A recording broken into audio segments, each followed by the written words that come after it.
మంచి ఆహారంతో పాటు కావాలి స్వచ్ఛమైన నీరు. అదే సనాతన్ జల్. వివరాలకు 8919763872.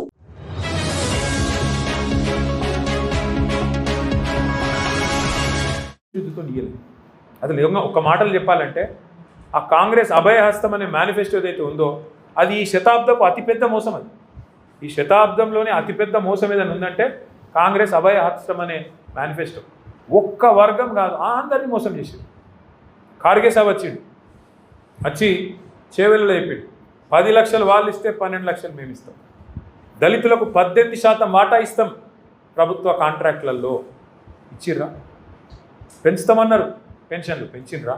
ఇంకెన్ని చెప్పినారు? ఒకటి కాదు, ఇన్నునే ఎంతో ఇంత పెద్ద లిస్ట్ ఉందని.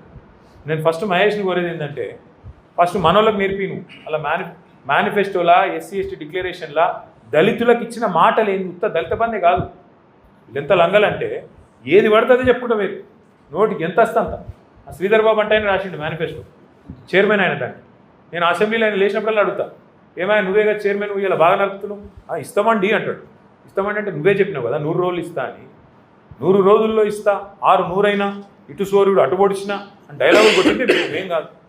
అందుకే అడుగుతున్నాం. 100 రోజుల్లో చేయలేదు కాబట్టి 600 రోజులు అయింది కాబట్టి అడుగుతున్నాం బరాబర్. అంటే వాళ్ళకు ఉక్రోషం వస్తాను. ఇక ముఖ్యమంత్రి ఏమని అడిగి మీరు చూస్తాను. ఆయన మాటలు, ఆయన పద్ధతులు ఎవడన్నా అంటాడే ఊళ్ళల్లో ఆఖరికి పైసలు లేనోడన్నా మాట్లాడతారు అట్లా. లోపల బని పొక్కలున్న మీదికెళ్ళి మాత్రం తెల్లంగా వేసుకొని ఏం షాన్ మే ఫరక్ నీ అని అన్నట్టు ఉంటాం. ఎవడన్నా ముఖ్యమంత్రి నేను ఢిల్లీకి పోతున్నాను కలుపుతలేరు, చెప్పులు ఎత్తుకపోతున్నామో అని అపాయింట్మెంట్ ఇస్తలేరు, ఎవడన్నా అంటాడా? అరే ఇంత అన్యాయం మాటలు. ఇంకా ఘోరం ఏంటంటే, ఇంకా ఘోరం ఏం చేస్తారా? ఆయన గోసుక తింటారా? ఏమంటారు నన్ను గోసుక తింటారా అంటే కోసుక గొర్రెనా మేకనా లేకపోతే వాడు చికెనా? కోసుక తింటారా? నన్ను ఏం చెప్తారు మీరు అంటే నేను గద్దె మీద కూర్చున్నా, ఇప్పుడు నన్ను ఏం బిక్తారు మీరు అంటుండు. మరి ఏం బిక్తారు అంటే మరి పీకేది మనమే చూపెట్టాలి. రేపు లోకల్ బాడీ ఎలక్షన్ రానే వచ్చింది అంటే ఆయన ధీమా ఏంది? ఇప్పుడు డాక్టర్ అంబేద్కర్ గారు మన రాజ్యాంగ నిర్మాత, భారతరత్న, పాపం పెద్ద మనిషి అన్ని ఆలోచన చేసింది, అద్భుతమైన రాజ్యాంగం రాసింది. కానీ గిసొంటి లంగాలు ఉంటారని ఆయన కూడా ఊహించారు. గద్దెనెక్కినండి మళ్ళీ తిరిగి 5 ఏళ్ళ లోపల దించే అవకాశం లేదు. ఎక్కినానుకో కూర్చోవాలి, మళ్ళీ మనం దించాలని మళ్ళీ 5 ఏళ్ళు చూడాలి ఇంతదాకా.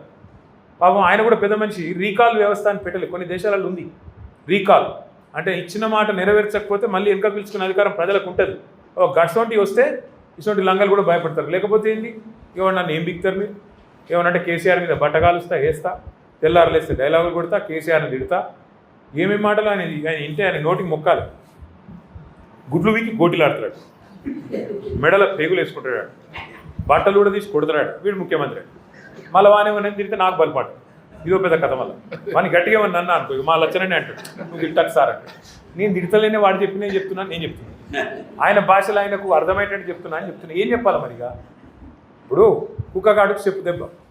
మరి ఏం చేయాలి? నేను మాకు ఇష్టం లేదు తిట్టుడు, ఆ భాష ఇష్టం లేదు, కానీ తప్పలేదు. ఎందుకంటే ఆయనకు ఇంకో భాష అర్థమైతలేదు. నిన్న కూడా కేసీఆర్ తుంగతుర్తికి, కోదాడకు, సూర్యాపేటకు చివరి మడి వరకు నీళ్ళు ఇచ్చింది కేసీఆర్ కాళేశ్వరం ద్వారా. అది ఆయనకు తెలుసు, తెలియదని కాదు. కానీ ఎంత లంగా అంటే ఈయన వచ్చినాక 2 ఏళ్ళ నుంచి నీళ్ళు లేవు. అన్నీ తెలుసు, ఇది తెలుసు, అది తెలుసు. కానీ చర్చకు వస్తావా అంటాడు. మొన్న పోయినాం చర్చకు రమ్మండి, ఆడికెళ్ళి మళ్ళీ వీకిడు. మళ్ళీ చర్చకు వస్తావా నిన్న డైలాగ్. ఏమనాలి? చర్చకు పిలిస్తేనేమో పారిపోతాడు బిరికి సన్నాసి.